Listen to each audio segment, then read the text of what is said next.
Assalamualaikum warahmatullahi wabarakatuh.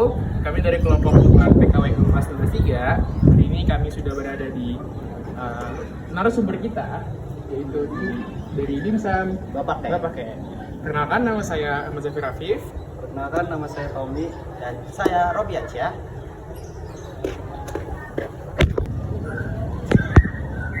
Halo, nama aku Lesani Yasmin. Aku Walana Kalani. Aku Fiona Fatiani. Dan hari ini kami dari kelompok 4 akan mewawancarai narasumber kami, yaitu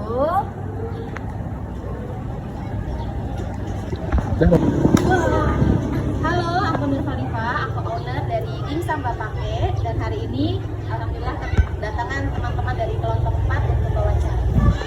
Mari kita saksikan wawancara bersama Kanur.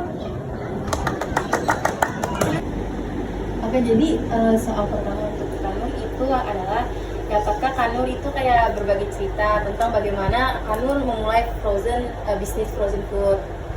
Apa yang memotivasikan Kanur untuk terjun ke industri ini dan hambatannya yang Kanur temui itu pas awal-awal berbisnis frozen food itu apa?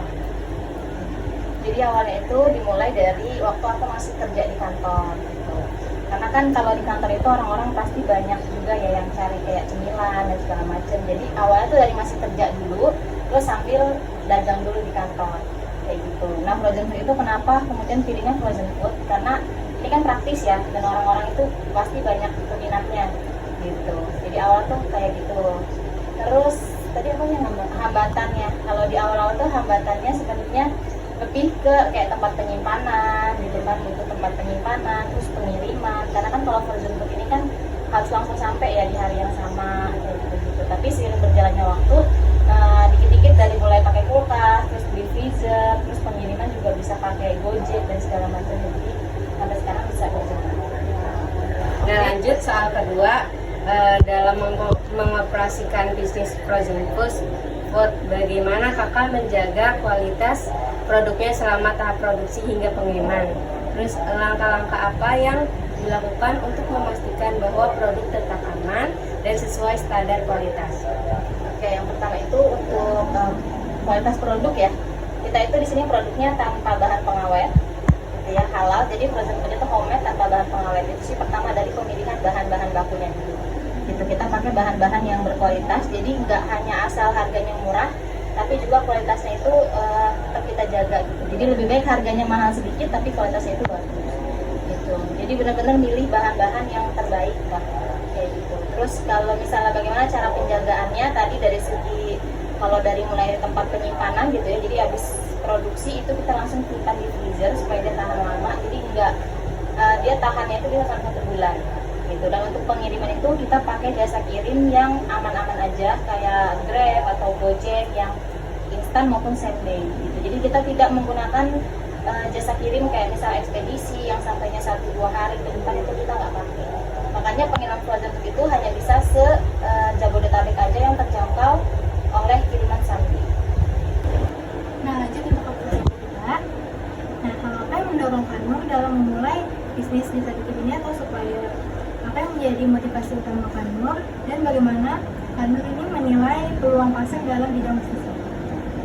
Jadi selain kita jual frozen food, kita juga buka beberapa bisnis lainnya ya. Salah satunya Just Tip gitu. Just Tip kayak misalnya kita Just Tip Bandung gitu. Jadi kita ke Bandung terus ada oleh-oleh yang bisa teman-teman titip di kita.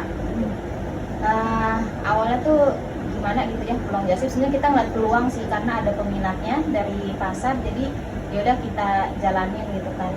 Awalnya kita kerja sama dulu sama teman yang di Bandung gitu ya. Jadi teman dari Bandung yang ke Jakarta, terus kita cuma buka PO aja kayak gitu.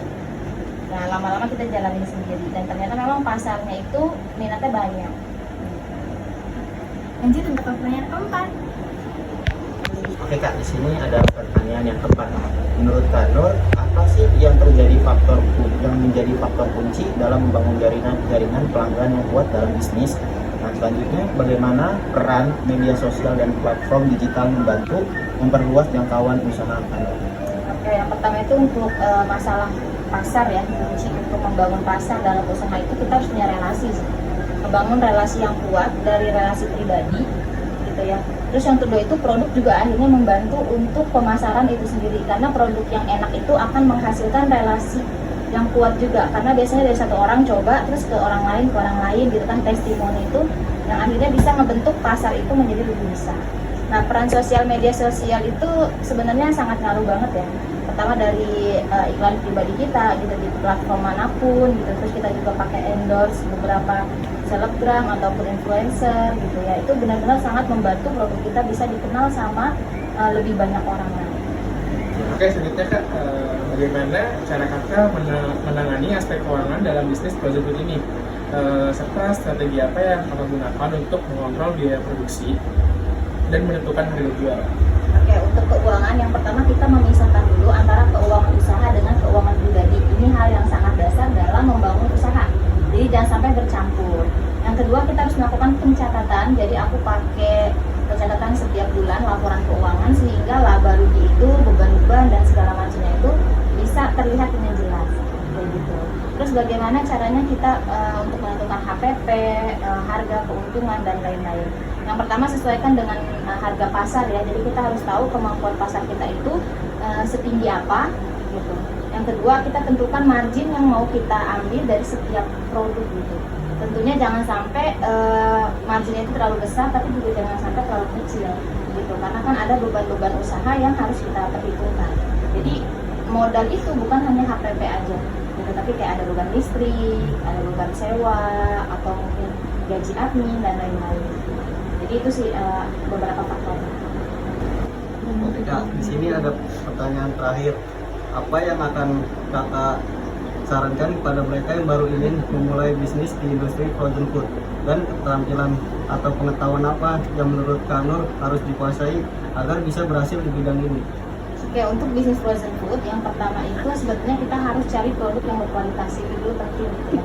Karena produk yang berkualitas ini akan menentukan usaha kita ini bisa berjalan panjang atau enggak gitu. Itu yang pertama. Terus yang kedua, bangun relasi sih sebenarnya gitu, bangun relasi supaya penjualan kita itu bisa lebih optimal gitu. Yang ketiga, kita harus pertimbangkan risiko gitu, karena setiap usaha itu pasti mengandung risiko ya, ada risikonya. Nah, untuk teman-teman yang baru mau memulai frozen food, pilihlah usaha-usaha yang risikonya itu cenderung minim gitu. Supaya apa? Supaya nafas perjalanan usahanya itu ke depannya nanti akan lebih mudah gitu. Jadi harus kenali dulu produknya, kenali dulu calon pasarnya gitu, dan kenali risiko usahanya. Kak, terima kasih Kak. Ya, sama-sama. Oke teman-teman, terima kasih yang sudah menonton video ini, dan terima kasih juga kepada Kak Nur yang sudah mau menjadi narasumber kami. Wassalamualaikum warahmatullahi wabarakatuh. Waalaikumsalam warahmatullahi wabarakatuh. Jangan lupa guys, di order dimsum Bapak. Yeay.